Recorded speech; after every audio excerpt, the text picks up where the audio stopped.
Welcome to the channel, welcome to the Yay or Nay series for Nickelodeon All-Star Brawl. If you've seen my Yay or Nay series for Smash Bros, you will know exactly what this is. If you haven't seen that, allow me to briefly explain.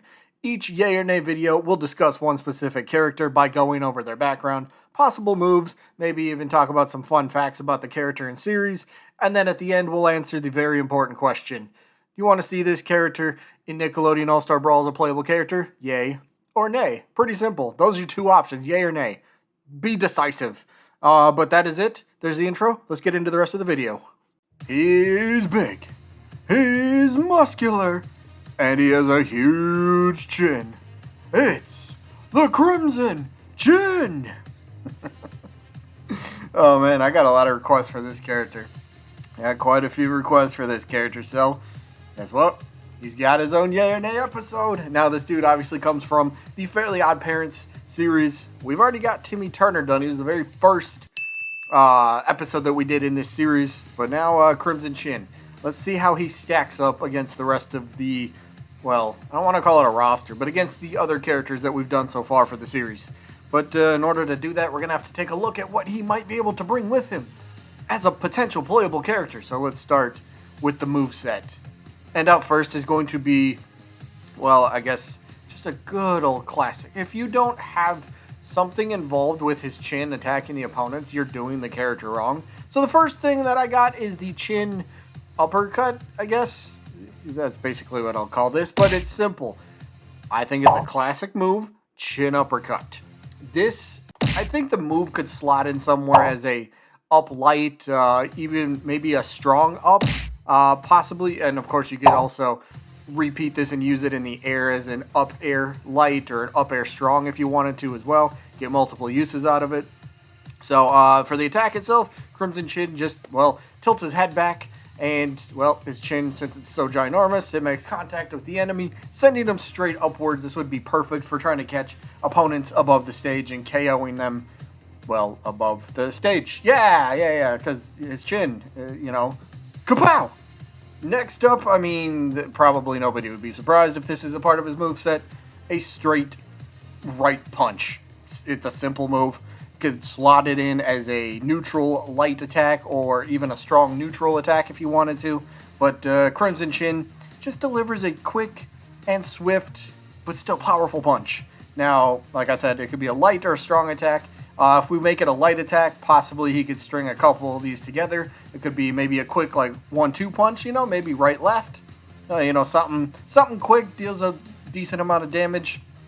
Nothing too crazy. Nothing like an infinite, because we don't need those in the game. But, just a quick punch, or maybe 1-2 punch, whatever you want. Just simple technique. It's a simple move. Odds are, if he makes it playable in this game, he's going to have a punch. I mean, come on.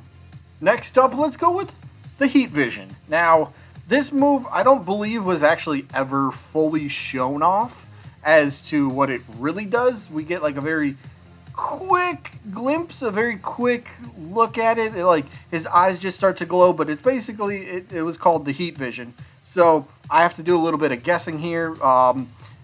This is where I'm going to say Crimson Chin will shoot out some sort of fiery blast, fiery laser from his eyes, giving him, well, a nice projectile to play with. That way he doesn't always have to be up close and personal.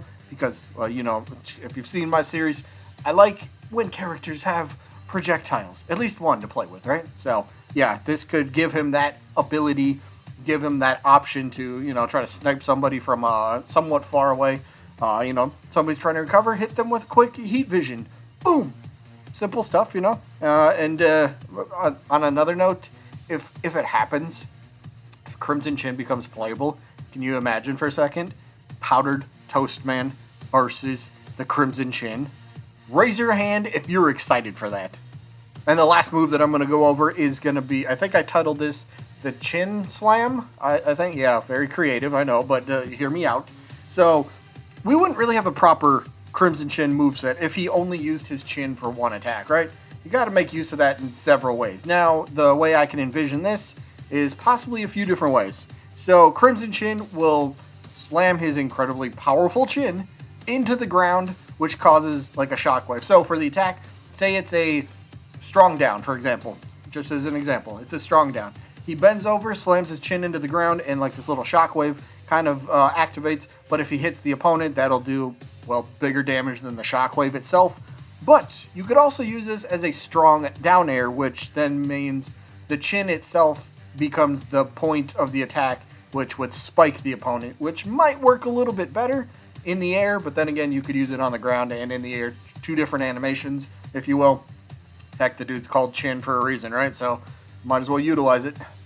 Now, moving on to alternate costumes, and yes, alternate costumes have been confirmed to be coming to the game at some point in the future, which is great. We all love that. Whether they're free or paid, that's yet to be seen, but alternate costumes, they're coming to the game, which is good. So, first up for Crimson Chin, I could imagine any one of the alternate Crimson Chin. So, you know, first one, maybe it's the Americanized design. You know, he's got like the cape is like the American flag a little bit. So, little super heroic-y kind of one. Because where's he from? Cincinnati or something like that. So, that's just one idea. Of course, another one would be the hippie chin. That's, you know, it's like the same Crimson Chin. It's the exact same, like, character, the same hitbox and all that stuff. So you don't have to make them look any different.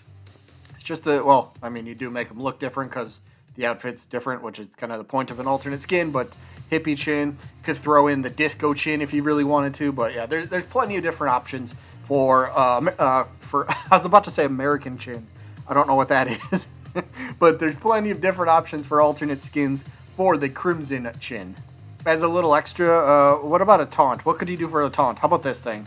What is this, like that little fetal position kind of, where he's just kind of rocking back and forth on his actual chin, sucking his thumb? I don't know. I thought this would be a fun little taunt just to throw out there, because, why not? Now to the part where I give my opinion and talk about him just a little bit more. For me, I'll get straight to the point. This is a huge yay for me. I would love to see Crimson Chin in this game. And then, of course, I would love to see the Powdered Toast Man versus Crimson Chin. That'd be an iconic matchup. Please let that happen. But, again, it comes from the Fairly Odd Parents, who may or may not have a tiny bit of global licensing issues, I think. That was how it was worded. I don't think Fairly Odd Parents was used as the example, but that could be an issue why we haven't seen a character like Timmy or anybody else from Fairly Odd Parents as an actual playable character. But then again, you know, with depending on how well this game sells and, you know, how much hype that everyone is still generating about this game, if the game sells well enough, they're going to get money. Maybe Nickelodeon will just be like, wow, this game absolutely blew up. It's time to write Ludosity a blank check and say, all right, go ahead, do DLC, do what you need to do. We will cover the cost, and we have total faith in you. So you never know. So for me, Crimson Chin, obviously, easy yay. So many cool matchups that I could envision. Plus, just him as a character would be very fun to hear. Well, maybe not hear, but just to play as and just to witness out on the battlefield. So, yeah, we'll see how he stacks up against everybody else. And speaking of everybody else, I'm not sure if I'll have a second yay or nay video this week. I got other things that are planned, but if I don't get to the second one, I'll at least get the updated yay or nay stats right now. And we're going to start off with the first 6 characters of the series, as we always do. So the first 6, as you can see, Timmy Turner, Shredder, Jenny, XJ9, Rocco, Jimmy Neutron, and Garfield. Everybody got votes again this week, so Timmy Turner is now, he moved up slightly in percentage. He's up to 96.06%, is a yay to nay ratio. That's very solid. 96% of people say, yeah, I want Timmy to be playable. Right behind him, we got Shredder, who moved up to 90.47%.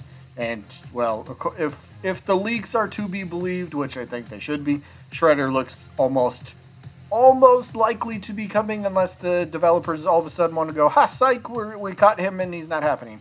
But I don't think that'll happen. So, either way, Shredder, 90.47%. Then we got Jenny with a 96.57%. I think she only had like 1 vote this week, but it was a yay nonetheless. So, she moved up very slightly percentage point wise. Rocco, let's see, Rocco only had 1 vote as well, but he moved up. He's up to 92.03%. Jimmy Neutron also had just 1 vote. Yeah, I think it's just 1 vote, but he also moved up very slightly percentage-wise. He still leads the way, total percentage-wise, over every character from the series. Jimmy Neutron's got that 98.21% yes-to-no ratio. That's crazy good. And then there's Garfield. Garfield had 6 votes this week. No, 7 votes this week. 6 or 7 votes this week. He only had 1 nay, and the rest of them were all yays. So good week for Garfield. 146 total votes. Now 118 yays, 28 no's. Garfield has an 80.82%. A lot of people actually do want to see this guy in a fighting game. You ever think you would hear that? Now moving on to the next round of 6, we have Tommy from the Rugrats, Miko from Glitch Text, Squidward from, well, SpongeBob, El Tigre from, oh boy, if I could only remember where El Tigre was from. It's the names escaped me, I guess. We got Auto Rocket from Rocket Power, and then the Angry Beavers from, oh boy, what's their show called? I don't remember that one either. Awkward. That's so bad. But let's get to the stats. So Tommy had 1 vote. It was a nay. He fell below 50%. Tommy Pickles is sitting at a 49.59% yes to no ratio. Miko, she had 2 votes or 3 votes? 2 or 3 votes this week. They were all yays regardless. She moves up to a 79.04%. Very cool. Then we got Squidward, who 1 vote? 2 votes? I can't remember. Either way, he also had all of his votes were yays as well. So he moves up slightly. He's up to 90.16%. And then we got El Tigre. Manny. What did Manny have? 2 votes? I think Manny had 2 votes. They were both yays. So he's up to an 86.44% yes to no ratio. Auto Rocket is up to, Auto Rocket had 1 vote. It was a yay. So he's up to 75.3%. And then we had the Angry Beavers, who had 2 votes, 1 yay and 1 nay. So he split that. So Angry Beavers fell in percentage points a little bit. They are down to 78.80%. Moving to the next 6 characters. Well, we got two new debuting characters, so I guess we'll just talk about them first, which happens to be Otis from Barnyard and Snap from Chalksum. Go over Otis first. He had a total for his first week, 107 total votes. Not bad. Not bad for just some random cow, huh? But even though he's male, so shouldn't he be a bull? Is that weird? Yeah, I think that was weird. There's a comment about that, and I totally agree with that. But Otis, 107 total votes, 78 yays, 29 no's. And Otis, I still think this is pretty respectable. 72.89% yes to no ratio. And then Snap from Chalk Zone, not nearly as much votes, but, oh well, not every character is going to get the same amount of votes. But Snap, 56 total votes.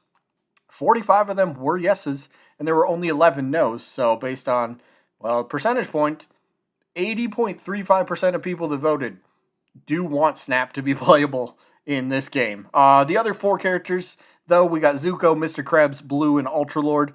Zuko, he fell a little bit in percentage points. I think he had two votes, and he was split as well. 1 yay, 1 nay. Zuko is down to 91.57. Got Mr. Krabs, who had a vote or 2. He's up to 82.4%.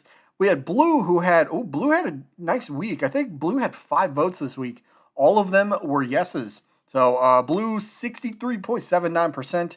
And then Ultra Lord had 1 vote, and it was 2 votes, and they were both yays. So Ultra Lord moves up to 56.4%.